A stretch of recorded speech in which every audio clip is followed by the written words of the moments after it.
news now. Viewers, Bangladesh Nationalist Party chairperson and former Prime Minister Khaleda Zia has passed away at the age of 80. Khaleda Zia was in a critical condition for several months and was undergoing treatment in the intensive care unit at Dhaka's Evercare Hospital. A dominant figure in Bangladesh's political landscape for decades, she remained the principal rival of Sheikh Hasina for much of her career. Khaleda Zia entered public life after the assassination of her husband, former President Ziaur Rahman, in 1981 and formally took over the leadership of the BNP in 1984. She went on to lead the party to victory in 1991, becoming Bangladesh's first woman prime minister. Zia served 2 terms in office from 1991 to 1996 and then again from 2001 to 2006. Her death comes days after her son returned to Bangladesh as the country mourns the passing of one of its most influential political figures. Earlier, my colleague Pratibha spoke to senior BNP leader Dr. Abdul Moin Khan, who reflected on the rise of Khaleda Zia and her journey to becoming one of Bangladesh's most influential political leaders. Listen in. It's a big political loss in Bangladesh, truly the end of an era. Dr. Abdul Moin. Thank you for connecting me. This is with a heavy heart that I am with you this morning. We had never expected this moment to come, but this is what the law of nature, as we call it, and at one time or another, we have to face such difficult times.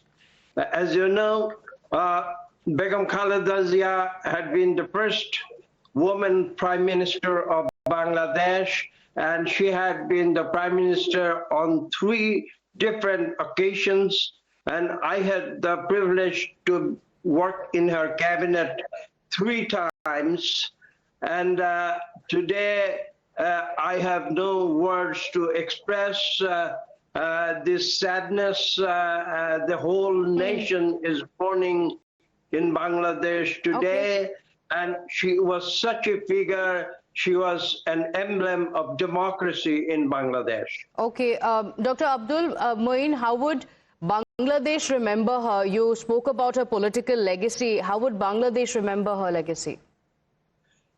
As I just said, the Bangladeshis know her as the symbol of democracy. You may be aware that she was a housewife and she was called into politics after the death of President Ziaur Rahman. The close associates of Ziaur Rahman brought her into politics. As I said, being a housewife, she just came down to the streets and she faced politics from the front door. She entered the politics from the front door, as I may say this. She was on the road protesting against the military rule between 1982 and 1990. And she was harassed and she was persecuted by the then military ruler, but she never submitted. She was a force of resistance, and that's how the Bangladeshi people know her.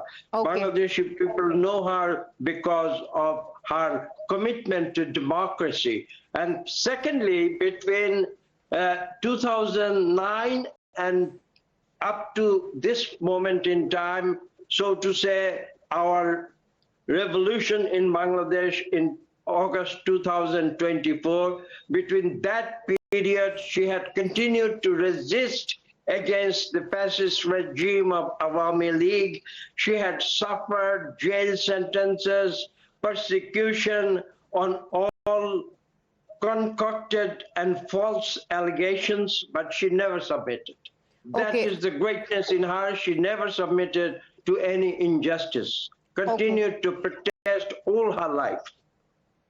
Okay, all right. So you're saying that Bangladesh will remember her as a force of resistance. That will be her political legacy. But Dr. Abdul Moin, I also want to ask you, what next for BNP?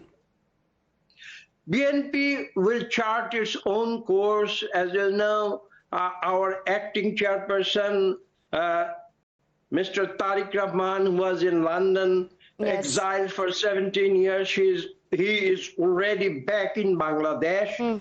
And